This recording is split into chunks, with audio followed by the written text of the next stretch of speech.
Olá, meus irmãos e irmãs de Ideal Espírita, vocês amigos e amigas que nos acompanham aqui na página Estação da Luz Espírita, muitíssimo obrigado mesmo pela sua companhia. A nossa página Estação da Luz Espírita não tem fins lucrativos, o objetivo é a divulgação da doutrina espírita. E é por isso que nós reunimos aqui esta sede de matérias espíritas para que possa atender às suas necessidades, estudo, lazer, pesquisa. Você encontra aqui na nossa página Estação da Luz Espírita os livros da codificação, obras suplementares, entrevistas, palestras e os programas da Web Rádio Estação da Luz de Natal e Web Rádio Cristo Consolador de São Paulo. Ou seja, um acervo que atenda às suas necessidades, sem fins lucrativos. O objetivo é a divulgação da doutrina espírita. E agora eu convido você para nos acompanhar na reprodução de mais esse trabalho imperdível. Muito obrigado mesmo pela sua companhia e vamos juntos!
Olá, acabou travando aqui o meu vídeo, mas já cheguei aqui nesse dia 7 de dezembro, parece brincadeira, nós já estamos em dezembro de 2024, estudando esse livro maravilhoso, que tanto tem transformado a minha vida. A minha consciência, começa pela minha consciência, né? Daqui a pouco chega no meu coração e daqui a pouco chega nas minhas ações. E eu tenho essa honra de ter essas meninas maravilhosas que me acompanham e um menino, que é o senhor Glauco, e as meninas é a minha querida Renata, a Kátia e a Manuela. E além dessas pessoas lindas, especiais, que estudam e que trazem esse estudo para a gente aqui, temos também vocês que estão do outro lado, nos acompanhando para poder, na compreensão, né, para a gente poder entender esse livro maravilhoso que nos preenche a alma, né? E uma das pessoas especiais que acompanha a gente aqui também, a nossa querida Ilza Castilho, ela acabou de mandar uma mensagem para mim. Ilza, linda, maravilhosa, vou colocar aqui a Manuela linda, Ricardo, a nossa Manuela, que está aqui com a gente também nos estudos, né? E aí, voltando aqui para a nossa Ilza acabou de mandar uma mensagem falando do lançamento do livro dela, que é Poesias, sobre o livro Nosso Lar em Poesia, tá bom? Vamos prestigiar a nossa companheira aqui de estudo, né, Ilza? Parabéns para você, é muito legal e eu quero este livro também, tá? Então, Ilza, parabéns, e vocês também que puderem conseguir estudar esse livro dela também, ter esse livro, né? Quem gosta de poesia, principalmente, é bem bacana. Ela tem algumas coisas no YouTube e vale muito o estudo. Quero dar um abraço para todas vocês que nos acompanham, e todos também, que a gente sabe que tem homens, é bem menos do que mulher, mas tem. E avisar vocês que, só relembrar qual é o estudo é desse livro, o livro Paulo e Estevão, psicografado por Francisco Cândido Xavier, ditado pelo Espírito Emmanuel, onde nós estamos. O nosso livro, estamos, o meu e da Sônia, né, Soninha? Que é o da FEP, Federação Espírita Portuguesa, nós estamos na página 212. Renata Gonçalves. Olá, minha linda, e já diga a página do seu livro. Olá, boa tarde, né? Boa noite a todos que estão nos acompanhando agora. E eu estou na página 234, e a minha obra é essa. Eu já estou com o livro da minha mãe, ainda mais antigo do que o meu. Teve até que colocar aspiral, ó, de tanto que foi lido. Eu tô vendo, eu nunca tinha visto essa versão em aspiral, né? Eu adoro aspiral, Essa é a porque versão só da minha mãe. mande um beijo pra mami. Tem uma pergunta, né? Acho que é no Consolador, é no Consolador? Não sei qual que Emmanuel fala da melhor. Não, é um texto do Irmão X, não sei, né? Qual que é a melhor tradução? É um texto do Irmão X, do Evangelho. Aí ele fala assim, o da minha mãe, uma pessoa responde, né? Que assim, é a maneira com que a mãe ensinou, a tradução é a maneira com que recebeu a transmissão do Evangelho a partir da mãe. Um texto lindo, um dia eu encontro, mas essa aqui é a versão da meu pai e da minha mãe. E aí eu teve que colocar aspiral, de tanto que já foi e voltou, foi e voltou, a brochura não resistiu, né?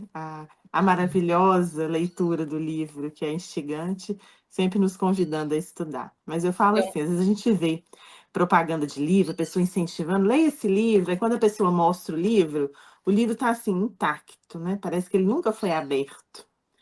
E assim, os livros lá de casa, todos assim, têm a marca do tempo e dos leitores, né? É para O ser meu até que assim. tá bem guardadinho.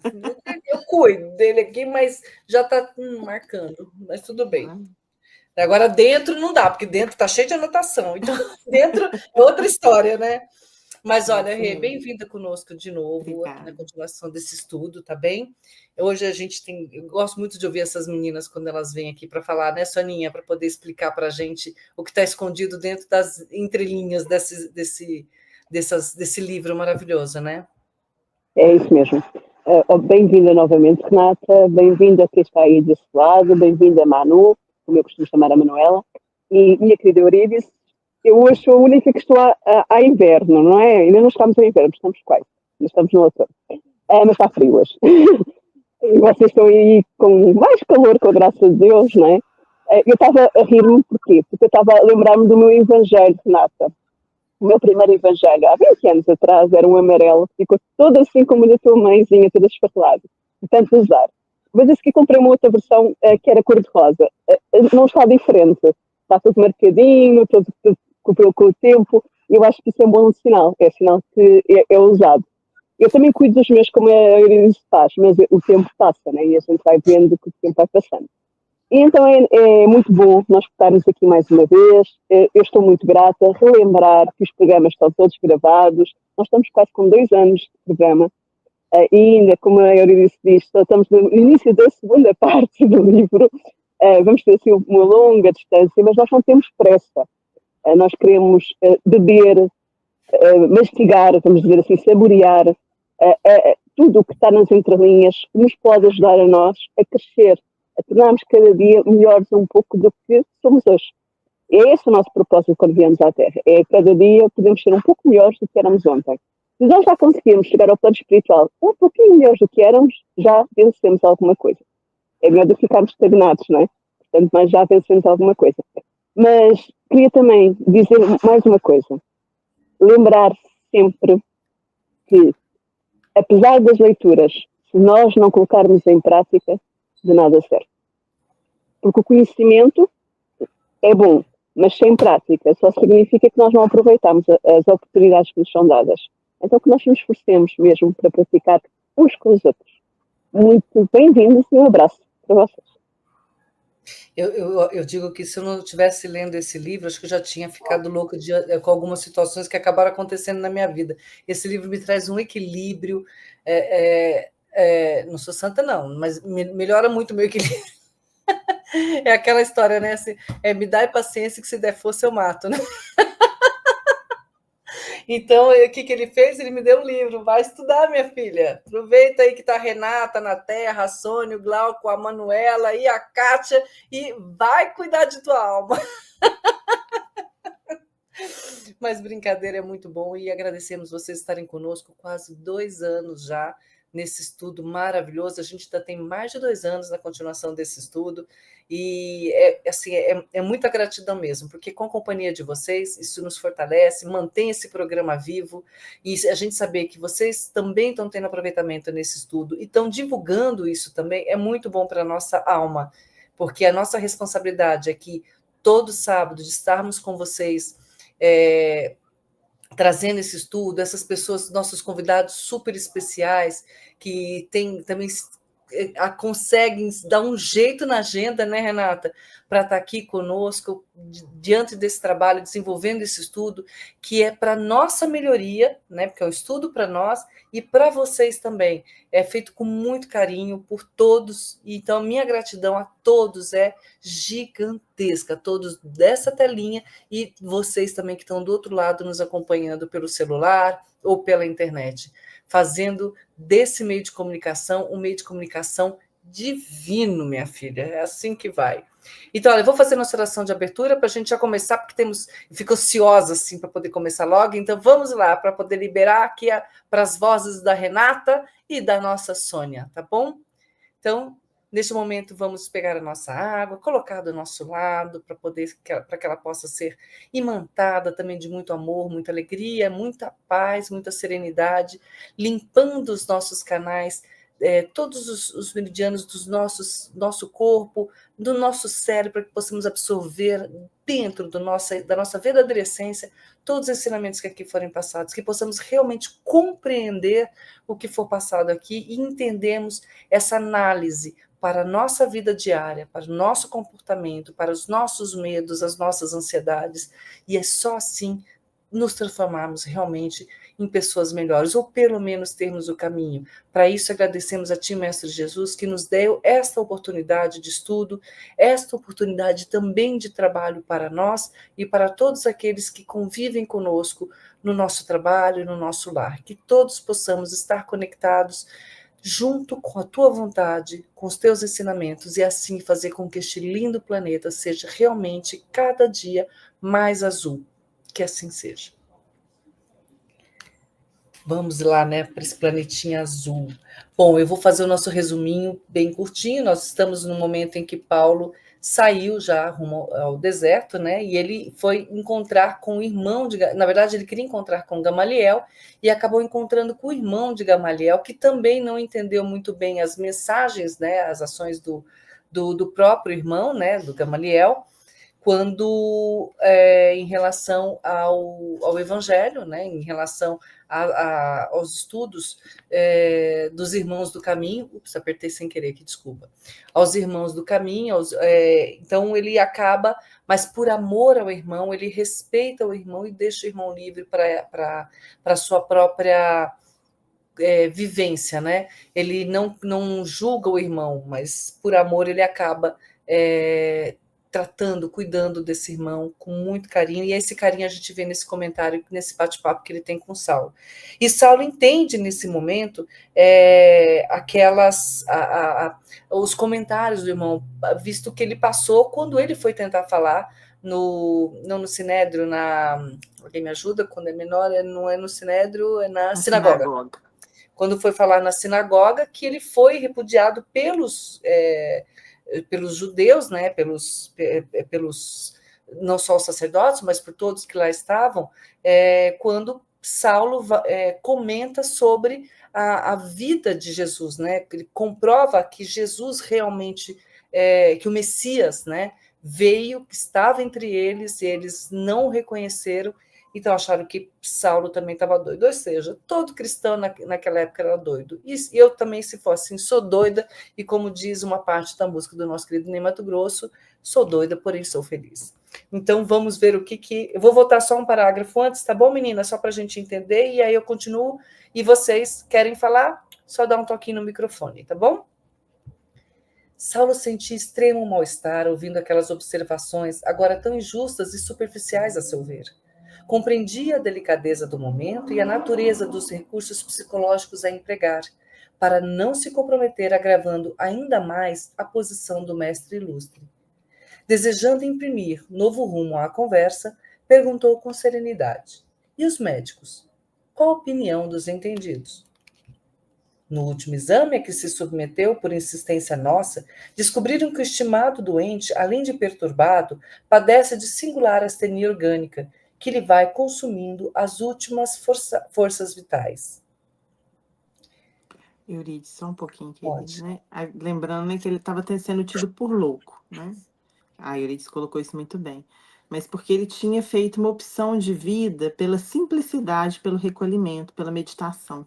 Por isso que ele era tido como louco, né?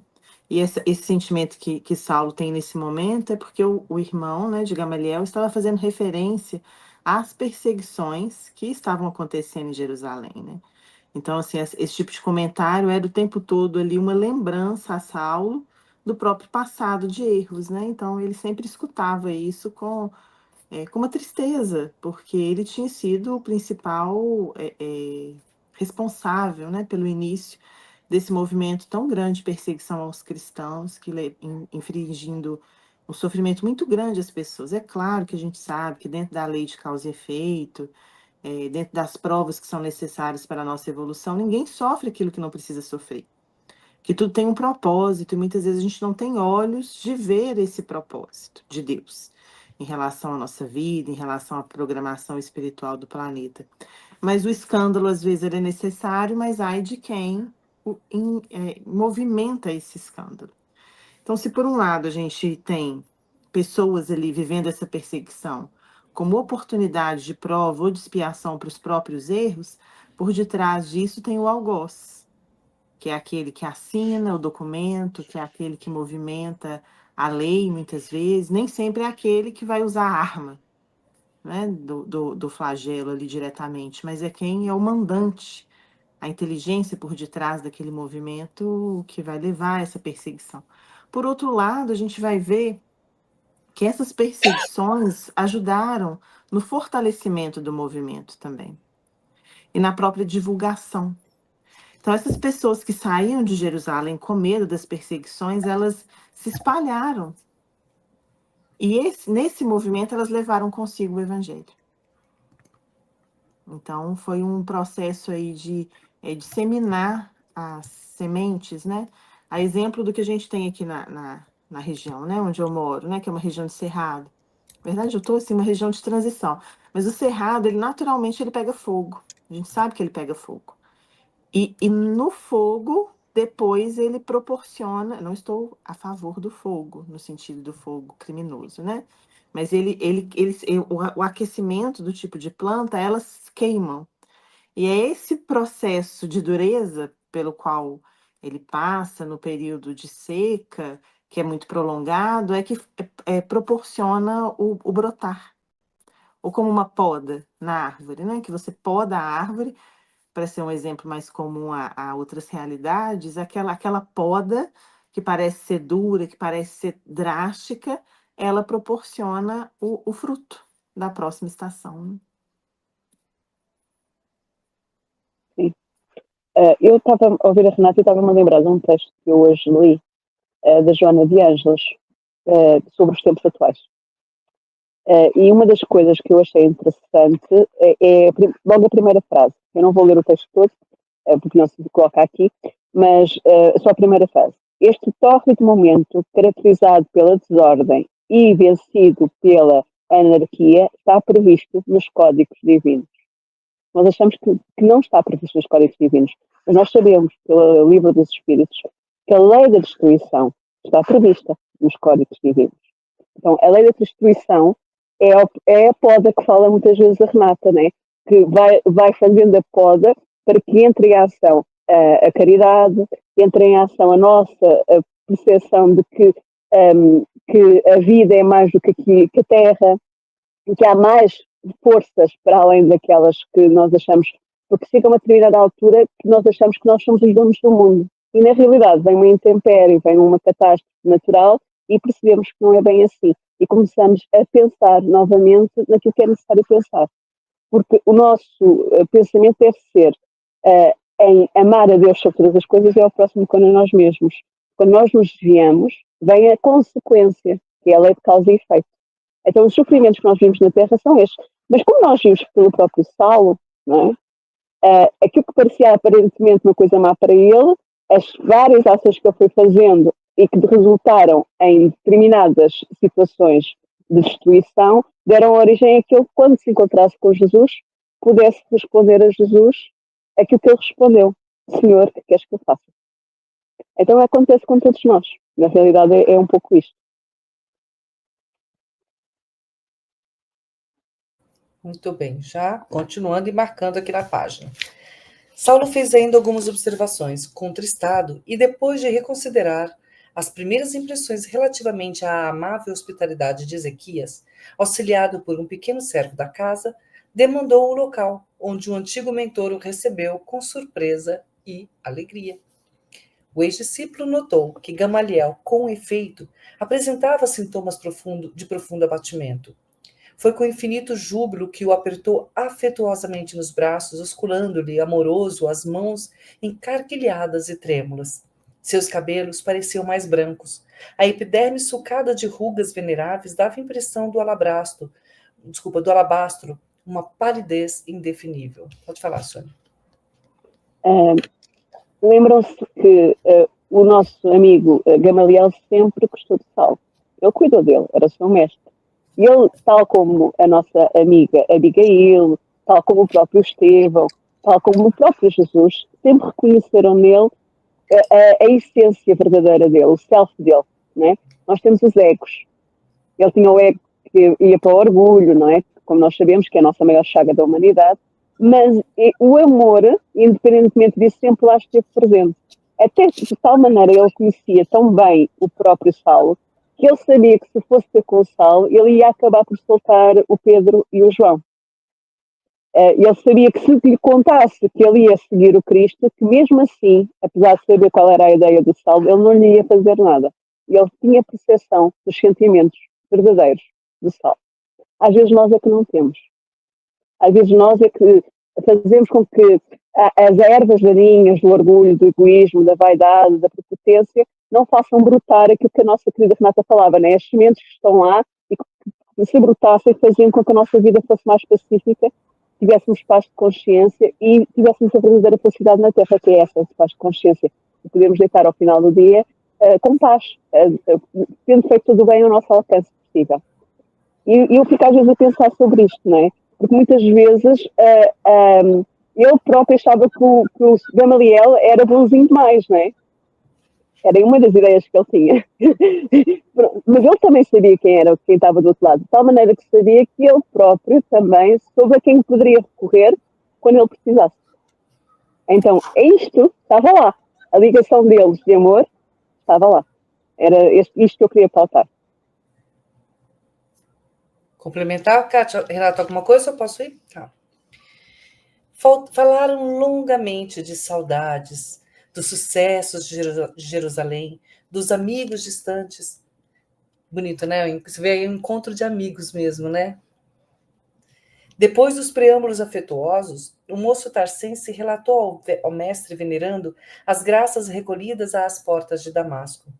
A voz de Saulo tinha inflexão vibrante da paixão e da sinceridade que costumava imprimir às emoções próprias. O velhinho ouviu-lhe a narrativa com indizível espanto. Nos olhos vivos e serenos rorejavam lágrimas de emoção que não chegavam a cair. Aquela prova enchia-o de profundo consolo. Não havia aceitado em vão aquele Cristo sábio e amoroso, incompreendido dos colegas. Ao término da exposição, Saulo de Tarso tinha o olhar velado em pranto. O bondoso ancião abraçou-o comovidamente, atraindo-o ao coração. Pode falar, Renata. Bonito, né? Pegando um pouco do que a Sônia até antecipou, né? Dessa amizade entre os dois. Ele, nesse momento, ele está ali testemunhando, né, a conversão dessa alma que ele sempre soube que era nobre, né? Ele sempre reconheceu ali, enquanto professor, essa nobreza em Saulo, né? Então deve ser assim de uma alegria muito grande. E quando a gente vê um companheiro que vence uma dificuldade, né, que resiste a um vício, por exemplo, que retoma um caminho, né? Isso assim, é uma alegria na nossa alma que não tem palavras, né, que possa exprimir, né? Ainda mais uma conversão desse nível, né? É maravilhosa essa parte, né? Esse encontro dessas almas, com certeza. Eu gostei daquela parte em que ele diz: não foi ao acaso que eu aceitei o Cristo. Gamaliel a dizer isto, não foi ao acaso. Serviu para eu ver o Saulo como eu sempre sonhei que ele era. Ele sabia quem ele era. E ter a oportunidade no final de vida, porque a gente sabe que nós temos um tempo de vida vital, portanto já tem bastante idade, portanto é natural que pela idade ele passe para o plano espiritual, mas na realidade ter a oportunidade de saber que o seu protegido, o seu filho, porque eu vou considerar como filho, o mestre vai ser considerar o outro como seu filho, está num bom caminho, está no caminho da renovação e da redenção. E eu acho isso lindo. Eu estou aqui emocionada, eu só me peço chorar, porque eu fiquei a imaginar o que será para uma mãe ou para um pai, né? Porque eu estou a colocar neste patamar, ver o seu filho a voltar ao bom caminho. Estava-me a lembrar da Santa Mónica, a gente chama Santa Mónica, mas é a mãe de Santo Agostinho, que aparece no Evangelho segundo o Espiritismo. É um dos que faz parte da falange do Espírito da Verdade. E é interessante nós verificarmos que ela esforçou-se tanto para ver o filho entrar no bom caminho, lutou tanto, que para ela deve ter sido maravilhoso ter percebido que ele foi para o bom caminho. Né? Mas é interessante que ela tem um encontro, eu vou pegar isto porque isto também tem a ver com o tempo, né? Com a nossa maturação, que é o tempo também que o Sal precisou para chegar aqui. Ela também foi ter com uma pessoa que era importante na época dentro da igreja, e essa alguém que já tinha passado pelo mesmo que o Santo Agostinho e depois tinha chegado à conversão, ele disse, ele chegará no seu tempo. Ele chegará no seu tempo. Nós queremos sempre que as coisas sejam aceleradas, mas nós sabemos que a colheita demora o seu tempo, né? Como a Renata falava há pouco, é preciso semear, é preciso tempo de maturação, é preciso as condições, é preciso muita coisa, né? Então, isso acontece também connosco. Mas se nós nos esforçarmos a cada dia por fazer esse cultivo interior constante nas nossas vidas, nós esforçarmos a cada dia para, se vem um pensamento negativo, mudar o pensamento para um pensamento positivo, ou então se vem aquela ideia de raiva, né? Não, respirar fundo, orar, meditar, como fazia o nosso querido Gamaliel, isto vai fazer com que a gente vá a pouco e pouco saindo da faixa vibratória que nós estávamos antes, que é delituosa para nós porque nos deixa doentes, porque nós adoecemos a nós próprios, e acabamos por conseguir entrar no bom caminho. Mas é um esforço diário, não vai ser de um dia para o outro. E nós às vezes queremos que as coisas sejam assim, não é? E não é assim, demora o seu tempo. E Jesus soube esperar o tempo do Sal.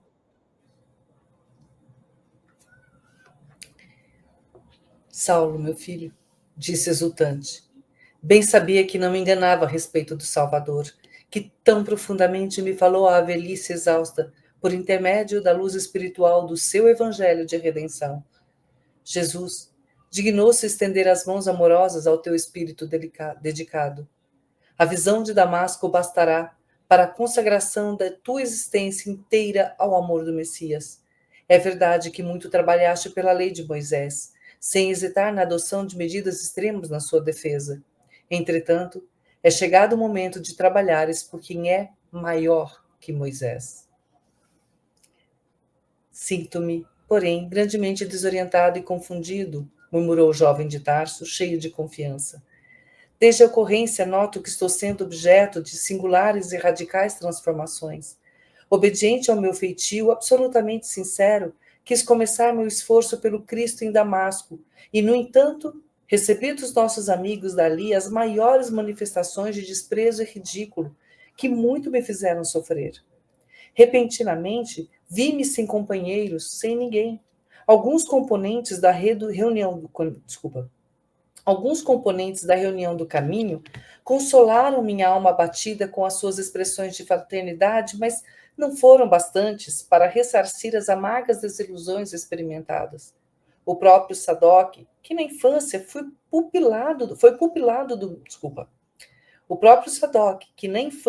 pupilo de meu pai, cobriu-me de recriminações e zombarias. Desejei voltar a Jerusalém, mas pelo quadro da sinagoga de Damasco, compreendi o que me esperava em grande escala junto às autoridades do Sinédrio e do Templo. Naturalmente, a profissão de rabino não me poderá interessar o espírito sincero, porque de outro modo seria mentir a mim mesmo. Sem trabalho, sem dinheiro, acho-me em um labirinto de questões insolúveis, sem o auxílio de um coração mais experiente que o meu. Resolvi, então, demandar o deserto e procurar-vos para o socorro necessário. A gente vê aqui esse desabafo, né, que ele faz com alguém que ele ama e confia. E a gente, nas nossas vidas, a gente sempre tem alguém assim. Eu tive uma pessoa muito especial, que hoje eu só falo com ela assim, em pensamento, que é minha mãe, que sempre nas minhas horas de turbulações, eu falava assim, com quem? Minha mãe. E ele ali foi o pai dele, porque sendo que o próprio pai, a gente não pode falar isso, peraí, esquece, porque eu já estou dando spoiler, né? Mas assim, a gente sempre tem alguém especial, né, que assume essa missão de nos orientar no caminho, né? E isso é bonito. Ele fez essa viagem na busca desse consolo para ele, porque a gente pode enfraquecer também. A gente não precisa estar forte sempre. A gente vai ter os nossos momentos de fraqueza, mas é só ir atrás de quem te fortalece e onde você se sinta fortalecido, né? Ou um amigo, ou uma instituição religiosa, ou o que quer que seja. Pode falar, Soninha. Eu ia exatamente pegar nisso. Às vezes nós não temos à nossa volta ninguém que queira escutar as nossas dificuldades. E uma das caridades maiores é a caridade de saber escutar. E estava-me a lembrar do nosso querido Chico Xavier, que quando ele estava a psicografar e começava, o Emanuel percebia que ele precisava de espairecer, vamos dizer assim, e ele dizia, vamos para a zona difíceis, ouvir as pessoas que estão em dificuldades. Vocês chamam Moro, não é? Aí, eu não estou a dizer a expressão incorreta. Então vamos para o Moro e vamos ouvir as pessoas. Não, e não, como é que se chama? Os sítios mais difíceis que vocês têm. Pronto, uma zona difícil aí no Brasil. Comunidades, né? Hoje a gente chama de isso, comunidades, né? Comunidades, é isso? Pronto, ok. Era isso que eu queria perceber. Comunidades. É que nós usamos outro nome. Eu estava a tentar perceber qual era. Comunidades. Ok. Nós cá em Portugal chamamos outra coisa. Ou seja, uma das zonas mais difíceis que existem na zona em que ele vivia, e começava a ouvir aquelas pessoas. E ele dizia que muitas vezes ele não tinha nada para dizer. A única coisa que ele poderia fazer era chorar com elas, porque as duas eram demasiado grandes. Mas só o facto de ele estar ali ao lado, a ouvir, e elas perceberem a empatia, já ajudava aquelas pessoas. E nós precisamos de criar isso dentro de nós. Nós precisamos criar empatia com os problemas dos outros. A Eurídice costuma sempre dizer isto, que é, a minha dor é minha, então é sempre maior que a do outro. Mas na realidade não é verdade. Porque as nossas dores, todas elas têm a sua importância, mas todas elas vão sempre encontrar ao lado uma dor maior do que a sua. Porque isso faz parte do planeta. É uma forma de contrabalançar. Então, se eu olhar para o lado, eu vou ver uma situação que eu me posso condoer e que pode fazer com que eu saia da minha dor e possa agir em prol do outro na caridade. Mas para isso é preciso eu crescer de mim mesma. É preciso crescer do meu egoísmo, do meu vitimismo, querer agir. Porque a partir do momento que eu começo a agir no bem, automaticamente, mesmo o meu problema começa a ficar mais relativizado e eu muitas vezes fico mais receptiva às boas intuições que os benfeitores querem nos colocar, porque eu saí daquele foco, daquele pensamento negativo, e vem muitas vezes a solução necessária para a situação em que eu me encontrava antes. Então nós precisamos muito deste exercício de escutar mais e falar menos. Não que a gente não tenha de falar, mas como nos diz a expressão popular portuguesa, que eu penso também vocês usam aí, o silêncio é de ouro, a palavra é de prata. Logo, são as duas coisas necessárias, só que uma tem mais importância que a outra, se soubermos usar as coisas bem, no silêncio no momento certo, e também a palavra no momento certo, somos muito mais felizes. Isto que eu queria pautar. Ele faz aqui um resumo, né, dos últimos sucessos da vida dele, né? É interessante que ele tenta responder a algo novo com o padrão velho. Então, ele não é bem sucedido, né? E o que a gente vai ver a partir, né, desse encontro com Gamaliel é que Gamaliel vai convidá-lo a retomar as bases, né? Porque ele já não podia contar com os amigos. Quem eram os amigos? Né? Os amigos eram amigos de uma posição social que ele dispunha. Não eram amigos verdadeiros, né? Eram amigos ali baseados né? baseados no interesse. É claro que sim. A gente sempre se relaciona, em alguma medida, com as pessoas a partir de um interesse que nos é próprio. Sabe assim, eu tenho amizade com fulano porque fulano me deixa feliz. Se fulano não me deixa feliz, a gente corta a volta, às vezes, dessa pessoa, né? Então, existe, assim, um interesse que é do humano, né? tem a ver com essa questão até do nosso ego mesmo, da nossa preservação. Tanto é que relacionamentos ou amizades tóxicas a gente tem que evitar, às vezes, de estar enfrentando, se a gente não está fortalecido, é claro, né? Mas a gente tem que ver que, às vezes, a gente quer uma mudança na nossa vida e a gente fica dando a mesma resposta ao mundo. Se a gente dá a mesma resposta ao mundo, o mundo continua da mesma forma, né? Então, essas mudanças, né, que a Sônia fala, elas implicam em a gente mudar a forma de agir. Porque se como a gente está agindo, a gente não está encontrando sucesso, é melhor a gente mudar. Porque a gente, na nossa mudança, afeta o outro. Mas a gente não pode partir do princípio de que a gente vai mudar o outro. Entende? Vamos imaginar, né? O Saulo estava lá. Ele não vai mudar o Sadoc. Ele não consegue conter o Sinédrio nas perseguições dele. Ele sabia, e é claro que a espiritualidade também sabia, que se ele retornasse para Jerusalém nesse momento, ele seria morto. Ele encontraria condenação. E ele era uma peça, assim, que precisava ser preservada.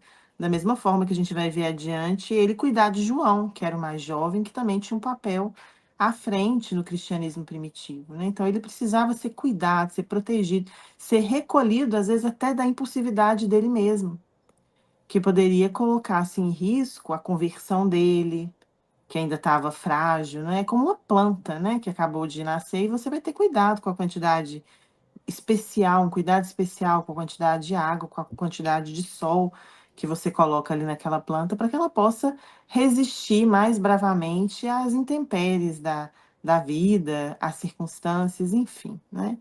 Então, as reclamações que ele vai colocar aqui são fundamentais para a gente pensar a história a partir de agora, né? A falta de dinheiro, a falta de amigos, né? E principalmente essa necessidade de curar esse orgulho, né? Que é o que está doendo mais nele agora é esse orgulho ferido ainda, que ele ainda não sabe o que fazer com aquele sentimento. Acho interessante quando ele fala aqui, né? Tem um momento que ele fala aqui que a profissão dele, né, ele não pode ser aquela mais, né? Ele já não tem lugar, ele já não cabe naquela roupa mais, né? Ele transcendeu aquele padrão que antes para ele era tão fundamental. E é interessante que a gente vive vários momentos na nossa vida assim, né? Tem coisas que a gente fazia aos 20 anos que a gente fala assim, nossa, né? A gente não faz mais, né? Nossa, como é que eu fui capaz? Como é que eu fiz isso ou aquilo, né? Como é que eu agi dessa ou daquela forma? E é claro que a gente tem que trabalhar o auto-perdão nessa hora, né? Porque a nossa versão de 20, 30 anos atrás não tinha o conhecimento que a gente tem hoje, né? Então ela agiu dentro daquele limite. E a gente vai ver Saulo viver essa experiência também de superar essa dor que ele infringiu a ele mesmo e ao próximo. E a gente vai acostumando aos poucos com essa nova versão dele, não mais arrogante, não mais presunçoso, mas alguém profundamente transformado pelo Evangelho. Eu estava a ouvir a Renata e estava-me a lembrar de uma conversa que a gente tive na hora do almoço. Estávamos a falar sobre a situação de um jovem que está um pouquinho complicada, um jovem bastante jovem, adolescente. Uma das pessoas que estava na mesa já tem alguma idade, já está na casa dos 50, quase 60, e ele disse, vocês estão a achar que isso é uma coisa muito... 50 já tem alguma idade. Alguma idade comparativamente ao jovem, não é? É isso que eu estou a referir. O jovem é adolescente, já tem alguma idade relativamente ao jovem. E ele diz assim, vocês estão muito preocupados com isso, vocês nem sabem o que é que eu fiz ao longo da minha vida nessa idade. E eu estou aqui. E estou aqui completamente diferente daquilo que eu era lá atrás. Ou seja, aquilo que falou aquela pessoa que a Santa Mónica procurou, a Mónica, a mãe do Santo Agostinho, foi exatamente a mesma coisa que ele falou.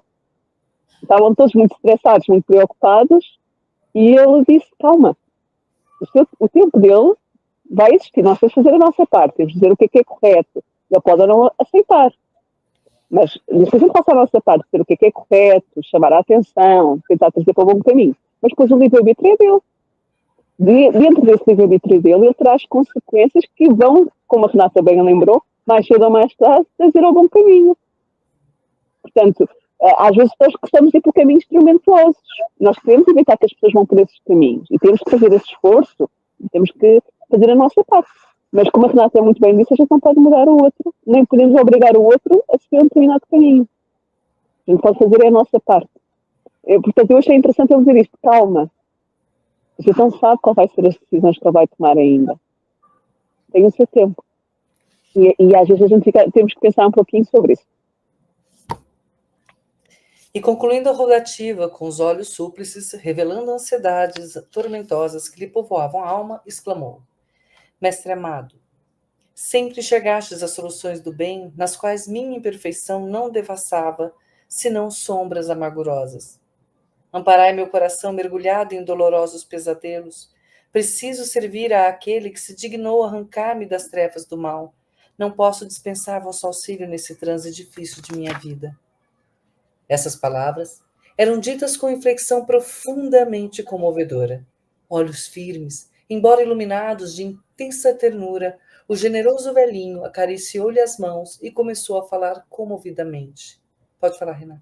O movimento da humildade, né? A gente pensar ele que já é um oposto ali, né? É uma virtude nascente. Ele fala, olha, eu não consigo por mim mesmo, né? Sair desse impasse. E às vezes, como é difícil a gente reconhecer que a gente às vezes precisa desse apoio, né? Muitos de nós ainda vivem assim, não, eu dou conta de tudo, eu sei tudo, eu leio, eu pesquiso na internet, né? E a gente vê assim que hoje, né, as gerações de hoje, elas estão vivendo um enfraquecimento muito grande desse tipo de relação.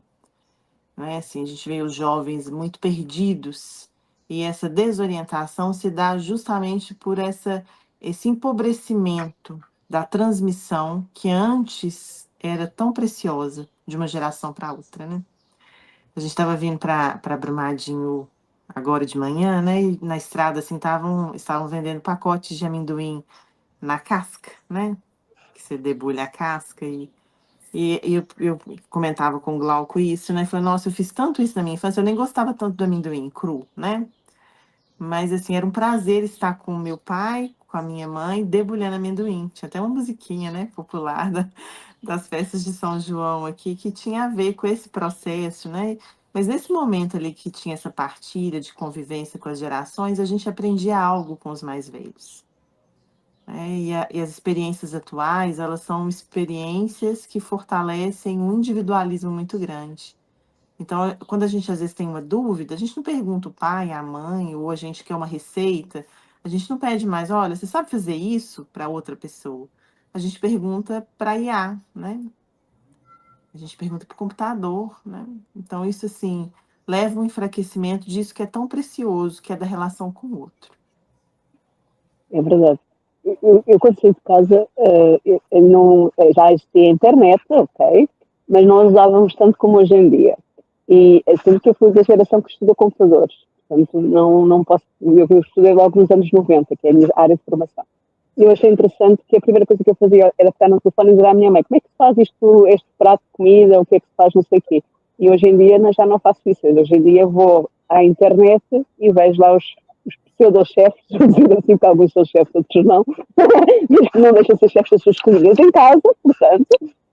E a gente acaba por não replicar essa aproximação, não é?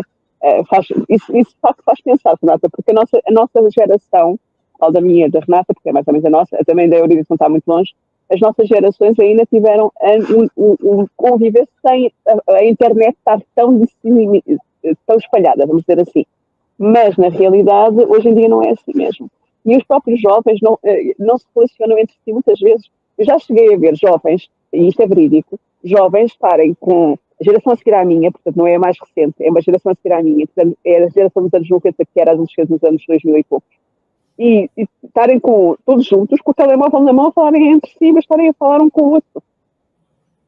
Estavam no mesmo espaço, gente, mas estavam a comunicar pelo telemóvel. E isto é preocupante. Eu concordo com a Renata. Examinemos tuas dúvidas de maneira particular a fim de estudarmos uma solução adequada a todos os problemas à luz dos ensinamentos que hoje nos iluminam. E após uma pausa, em que parecia catalogar os assuntos, continuava. Falas do desprezo experimentado na sinagoga de Damasco, mas os exemplos são claros e convincentes. Também eu, atualmente, sou considerado como louco pacífico, no ambiente dos meus. Em Jerusalém, viste Simão Pedro vilipendiado por amar os pobres de Deus e dar-lhe acolhida. Viste Estevão morrer sob pedradas. E que mais? O próprio Cristo, Redentor dos homens, não se furtou aos martírios de uma cruz infame entre malfeitores condenados pela justiça do mundo. A lição do Mestre é grande demais para que seus discípulos estejam à espera de dominações políticas ou de altas expressões financeiras em seu nome. Se ele, que era puro e inimitável por excelência, andou entre sofrimentos e incompreensões neste mundo, não é justo aguardemos repouso e vida fácil em nossa miserável condição de pecadores. É aquela historinha, né, do discípulo de longe e o discípulo de perto, né, que é o texto do irmão X, né, que quer ser um discípulo de perto de Jesus, há essa exigência do sacrifício, né, e não são luzes, não é fácil. A gente tem isso, assim, muito na palavra hoje, né. Emmanuel ele tem uma questão no livro Consolador que ele responde, né, qual que é a diferença de doutrinar e de evangelizar. Aí ele fala, né, que para doutrinar basta o conhecimento, mas que para evangelizar precisa do coração. Né? Então, esses valores preciosos, né, que são transcendentes. Então, às vezes, assim, a gente, mesmo no exercício, né, do voluntariado, que eu chamo voluntariado cristão, né, a gente tem que saber que não basta a gente ter conhecimentos da área da administração, daquilo que é óbvio, né, se a gente não tiver o amor. Porque eu posso estender um pão de diferentes maneiras, né? Porque eu preciso estar ali ou porque eu vou fazer aquilo com amor, né? Um amor que é algo a mais que eu estou dando naquele gesto, né? Naquele gesto de ajuda ao outro, né? O moço tarcense ouvia aquelas palavras mansas e enérgicas, com a alma dolorida, mormente no que se referia às perseguições infligidas a Pedro e no capítulo das lembranças de Estevão, às quais o velho amigo tinha delicadeza de não aludir nominalmente ao verdugo. Que nós sabemos que essa responsabilidade é de Saulo, né? É ele quem iniciou essa grande perseguição. A respeito da... Querido, só um minuto, só destacar essa fala, né? Esse reconhecimento. Às vezes, assim, hoje mesmo eu ouvi uma pessoa fazer uma referência a uma coisa que aconteceu há, deixa eu pensar, talvez tenha 40 anos, não, quase uns 40 anos, uma coisa assim, pequena, e que aí ela dizia, é muito difícil a gente esquecer isso, né? Isso é uma coisa muito difícil de ser esquecida, né? Aí, assim, o quanto que a gente é assim, né? Me coloquei a refletir. Às vezes, uma pequena coisa que alguém fez com a gente no dia 4 de agosto de 1986, entendeu? Aquela pessoa, porque, sei lá, uma coisa boba, que você ia sair, a pessoa não te esperou vestir a roupa. É claro que a dor é individual, igual a Eurídice sempre gosta de lembrar, mas a gente tem que deixar aquilo para trás, né?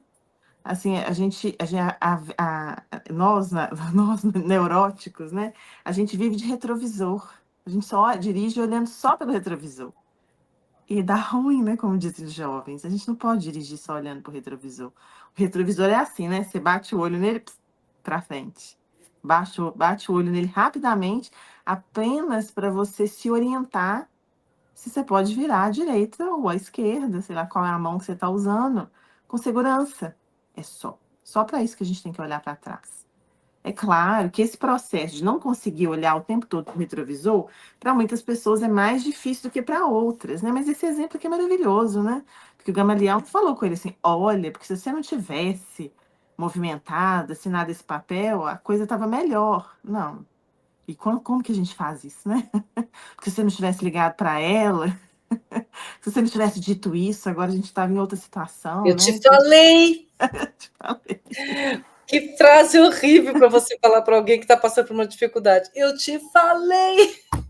Apesar de a gente ficar doidinho para falar. Fala, Sônia. Isso é o nosso orgulho. Eu te falei a dizer, eu tinha razão, né? E entra o nosso orgulho, que é a nossa chaga. Todos nós temos isso. O orgulho. nós não conseguimos considerar que pena que a pessoa caiu naquilo. Em vez de colocarmos em nós, né? Eu te falei, ou eu tenho que ter orgulho, pensar assim, coitada, como é que eu posso ajudar agora que ela caiu e tem que a levantar? Que é o que está a fazer o Gamaliel. Gamaliel está a fazer isso. E não já é o segundo que não que ufa, o nosso amigo, o Ananias também fez isso. Poupou, e o Ananias estava a ser perseguido por ele. Poupou de fazer relembrar, de acatar mais o que ele já tem lá como culpa, né, o remorso, de acatar, mas não. Falam do que aconteceu, de facto, mas não estão a colocar na pessoa X e a pessoa Z. A semana passada eu falava sobre isso no final que a Cátia até referenciou isso. Os cristãos normalmente não diziam que era o Saulo, etc. Para eles, quem estava a perseguir era os judeus. Há um que assinou, mas não era um único, eram vários que estavam a fazer aquilo, entre eles o Sadoc. E foi o que eu fui procurar o Saulo e instigar o Saulo para que ele começasse este percurso. Nós sabemos disso. É que a gente está sempre, muitas vezes, é interessante, porque é o que a Renata fala, né? Eu vou procurar a pessoa que me interessa, que eu sei que vai fazer aquilo que eu quero. E foi o que o Sadoc fez. E muitas vezes nós olhamos muito para o que o Saulo fez e não olhamos para o que estão à volta. E como muito bem disse a Eurídice há uns tempos atrás, as energias que existiam em Jerusalém eram muito difíceis de fazer com que ele se desembaraçasse o Saulo. Por isso ele precisou de sair de lá. E foi atrás do Ananias. Saiu daquele universo energético que estava ali. Que era uma energia bastante complicada. Imaginemos o que é que está numa zona em que constantemente está a dominar o orgulho, as perseguições e etc. Imaginemos o que é que será viver numa Ucrânia, viver numa faixa de Gaza, ou viver num sítio desse aqui que está neste momento em convulsão, em África e outros locais. A energia de lá é complexa e não é fácil a gente conseguir se embaraçar disso. É preciso muita força de vontade e muito entendimento para conseguir fazer isso. Né?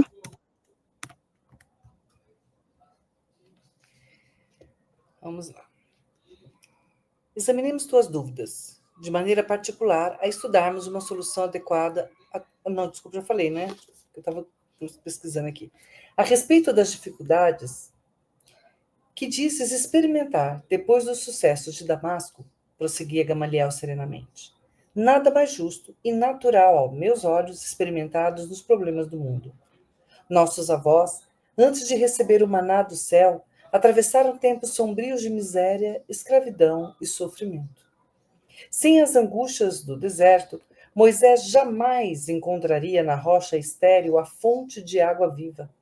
E talvez ainda não tenhas meditado melhor nas revelações da Terra Prometida. Que região seria essa, se, guardando a compreensão mais vasta de Deus, descobrimos em todos os pontos do mundo mananciais de sua proteção? Há tamareiras, frondosas e amigas, entrando nos areais ardentes. Essas árvores generosas não transformam o próprio deserto em caminhos abençoados, cheios do pão divino para matar nossa fome? Nas minhas reflexões solitárias, cheguei à conclusão de que a terra prometida pelas divinas revelações é o Evangelho de Jesus Cristo. E a meditação... Quer falar agora? Vou te interromper no meio do parágrafo, porque acho que a gente tem que meditar nessas primeiras palavras aí dele, que são maravilhosas, né? É muito comum, quando a gente vai estudar, né, a gente fazer referência a essa fala aqui do Gamaliel. Ele está dizendo aqui de uma profundidade tão grande, ele está relembrando a travessia do deserto pelo povo, né, pelo povo hebreu, quando eles saíram da escravidão do Egito, que eles caminharam pelo deserto. E olha, ele vai falar, né, que esse maná do céu, ele veio por causa da travessia, do sacrifício, que a travessia envolvia esse sacrifício. Então, assim, as glórias da colheita vêm depois de todo o trabalho de lavrar a terra, da semeadura, né, do cultivo, do cuidado com a planta, para que depois venha a colheita. Então, é necessário, não tem como a gente querer colher se a gente não plantou. E esse processo, né, de seleção das sementes, preparação da terra, que é tão árduo, e ele demanda fé, ele demanda coragem, porque a gente não está na posse do produto. A gente está fazendo um investimento no futuro. quando a gente planta, e é um investimento a longo prazo. Então, é necessária essa fé. Então, ele vai comparar essa travessia no deserto como necessária para que a gente possa receber esse maná do céu. E da mesma forma, quando ele fala da fonte, porque quando eles caminharam lá muito tempo, e caminharam 40 anos, né? Montando as suas barracas, e essa caminhada de 90 anos, 40 anos, perdão, ela fala desse tempo de elaboração que a gente precisa passar para que a verdadeira transformação ela aconteça. Então não é só assim, não é uma desorientação geográfica que eles tinham, porque o trecho de caminhada ele nem é tão longo assim, não é que eles, nossa, a gente vai para a direita, a gente vai para a esquerda. A desorientação era no sentido de que eles precisavam realmente se ligar a Deus nas suas práticas, nas suas vivências. Enquanto eles não fizeram esse movimento de expurgo, né, de quitação de dívidas, eles não chegaram a contemplar, né, na história do Velho Testamento, essa terra prometida, que para eles era Jerusalém. Aí ele vai falar da fonte, porque eles estavam morrendo de sede, né? Tem várias tentações pelas quais eles passam no deserto. Mas eles estavam com muita sede, né? E eles vão desafiar ali Moisés naquele momento, né? Aí ele bate o cajado na pedra. Quando ele bate o cajado na pedra, a água verte uma fonte, né? Mas e quando ele fala que, olha, né? Ele vai dizer, sem as angústias do deserto, Moisés jamais encontraria na rocha estéril a fonte de água viva. Ele só atingiu esse ápice, né, de um trabalho mediúnico ali, de uma resposta de Deus às suas preces, porque ele havia feito a travessia do deserto, que significa essa superação da sombra em nós. Esse encontro com esse nosso eu profundo, que precisa ser elevado aos padrões do Cristo, né? Aí ele vai fazer essa frase maravilhosa, que foi a última que você leu aqui, né? Que nas meditações dele, nas minhas reflexões solitárias, cheguei à conclusão de que a terra prometida pelas divinas revelações é o Evangelho de Cristo Jesus. Então, a terra prometida não é Jerusalém, é a palavra de Jesus que está no Evangelho. Isso é de uma beleza assim, maravilhosa, porque a gente tem, a Soninha lembrou de Gaza, né? A gente tem Israel até hoje, lutando por um território, porque eles acham que a terra prometida é aquela, então eles precisam daquele pedaço de chão. E é triste. E é triste. Como fica pequeno, né? A Renata travou aí. Mas como fica pequeno essa fé, né? Essa visão, essa visão. É não jogar para a matéria, né? É muito mais do que isso. Enquanto ela não volta, a gente tem pouco tempo, eu vou terminar esse parágrafo, tá? Mas antes de terminar esse parágrafo, eu só queria frisar o seguinte. Quando nós saímos, né, imagina, nós estamos a viver num sítio como faixa de Gaza, né? De repente nós emigramos e vamos para a Europa. A minha visão, quando eu chegar lá, do meu próprio, de onde eu vim, é completamente diferente, porque eu vou ser, de alguma forma, tocada pela envolvência de onde eu vivo, que é completamente diferente e que não tem a carga energética que tem aquele sítio. Então, é isso, né?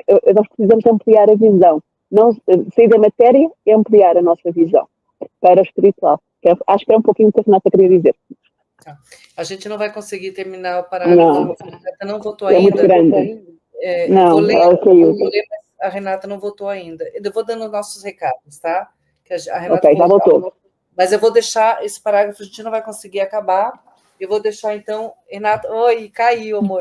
Deixa eu te falar, a gente não vai conseguir terminar esse parágrafo, porque faltam só 2 minutinhos.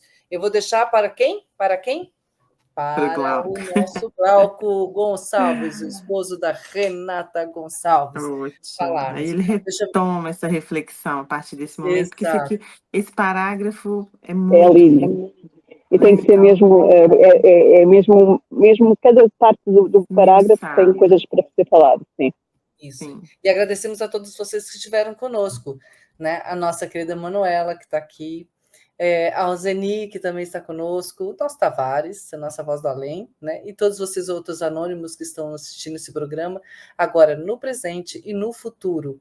Muito obrigada. Vamos agora dar os nossos recadinhos rapidinho. Não percam os recados, viu? Não é seguir cenas dos próximos capítulos, não.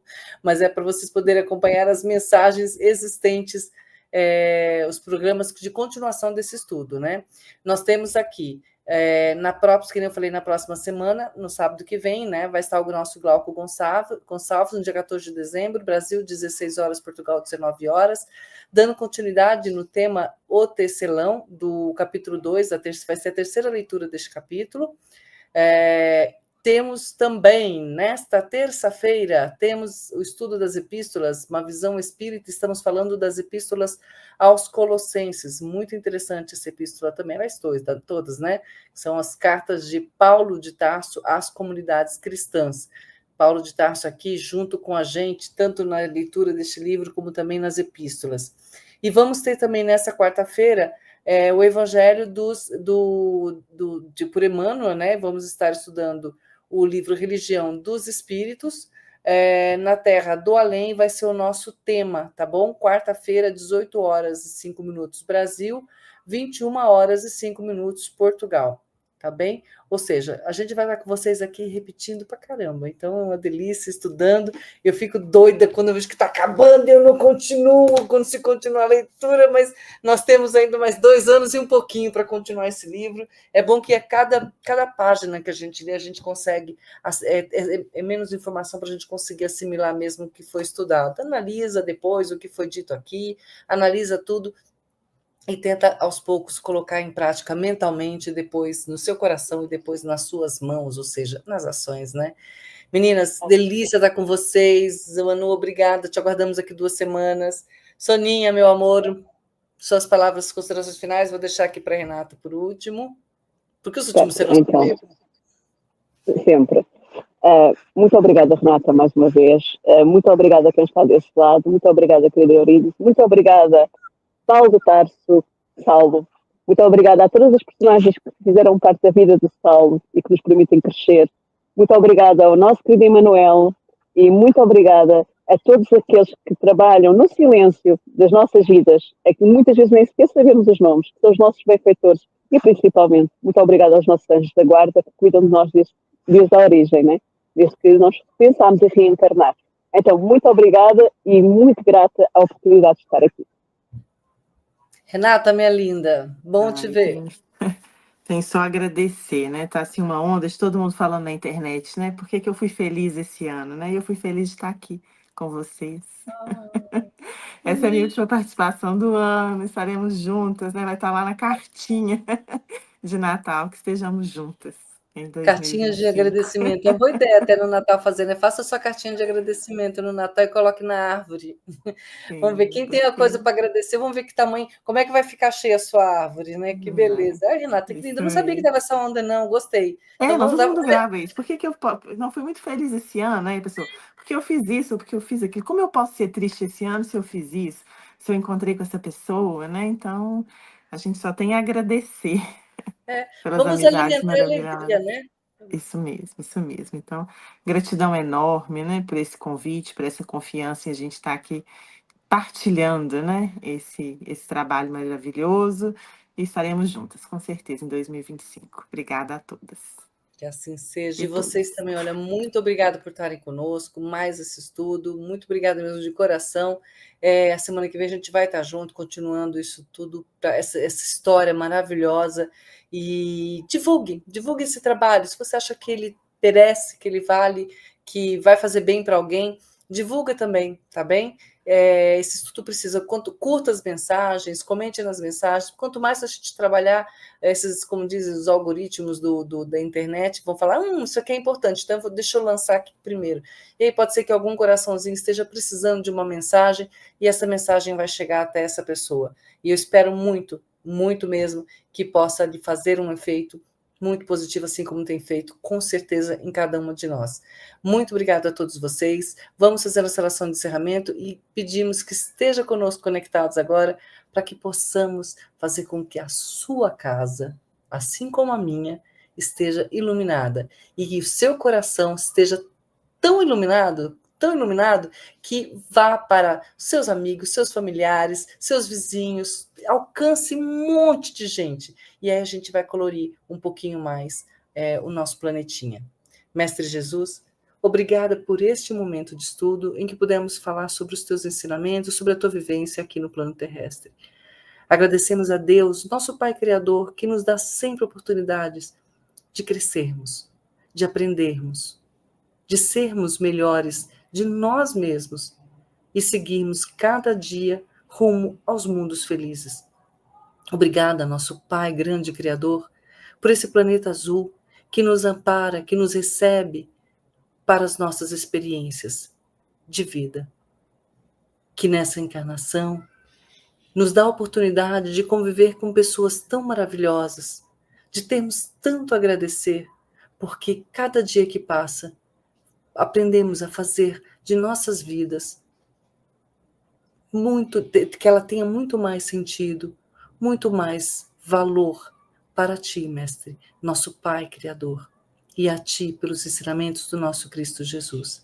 E agradecemos também a nossa Mãe querida, Mãe Maria, pela grandiosidade de ter recebido em seu ventre para nós o nosso Mestre Jesus, mesmo sentindo no seu íntimo de mãe encarnada as dores que esse nosso querido irmão pudesse sofrer para o nosso bem-estar.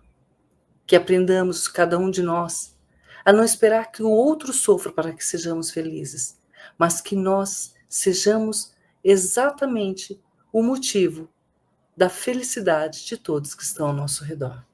Que assim seja, graças a Deus.